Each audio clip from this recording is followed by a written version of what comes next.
The former Interior Cabinet Secretary and Jubilee Party presidential flag bearer Fred Matiang'i has roared, criticizing the government over what he describes as a serious gap in the medical insurance cover for teachers, raising concerns about accountability in the use of billions of shillings allocated to the program. The remarks come at a time when questions around public service delivery are becoming more visible across the country. Speaking during a tour in Matu Town, Machakos County on April 10, 2026, Fred Matiang'i pointed to what he sees as a disconnect between government spending and the actual experience of teachers on the ground. He highlighted the teachers' medical insurance program as a key example, and according to him, despite a single budget allocation, many teachers continue to face difficulties accessing healthcare services.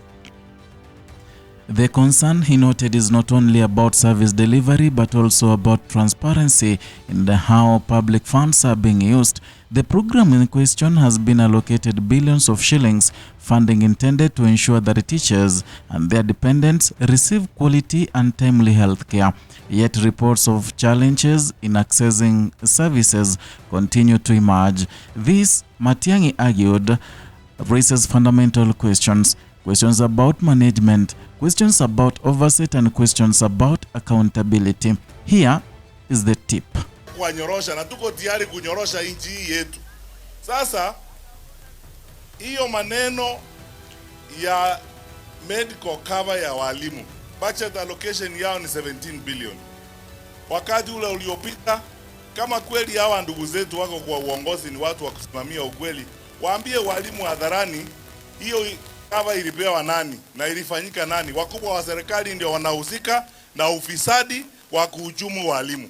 Na ninawaomba walimu wote mahali popote waliko Kenya hii, kama mnataka maisha ya elimu yetu na kila kitu ibadilike, sisi tuko tayari kutoa uongozi bora na kunyorosha elimu ya nchi yetu ya Kenya.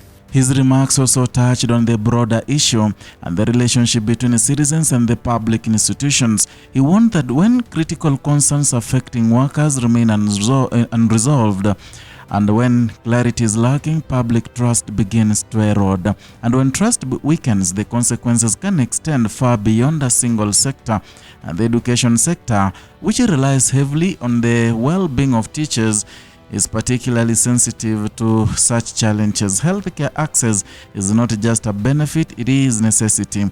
It directly affects productivity, it affects morale, and ultimately it affects the quality of education delivered to learners across the country. Matiang'i's comments were delivered as part of the wider political engagement under the United Opposition Team, a platform that has increasingly focused on governance, service delivery, and also economic concerns. But even as criticism mounts, the government has also been taking steps to address the situation. The Minister of Health has acknowledged the challenges facing the teachers' medical insurance program, and in recent weeks, the ministry conducted a consultative review of the program. The review focused on evaluating the implementation of Mwalimu Comprehensive Medical Cover. The program operates under the Social Health Authority, a key component of the country's new health financing framework.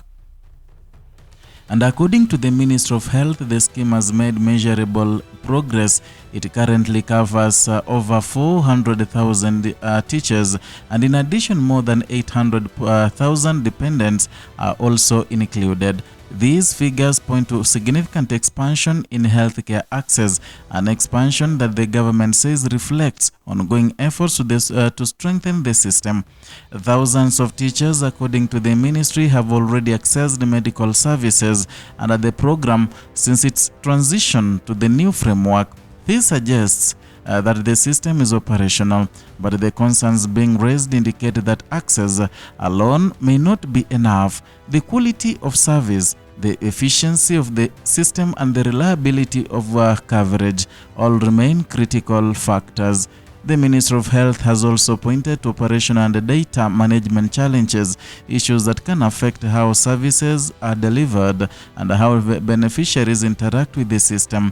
These challenges are not uncommon in large-scale program or other public programs, especially those undergoing transition.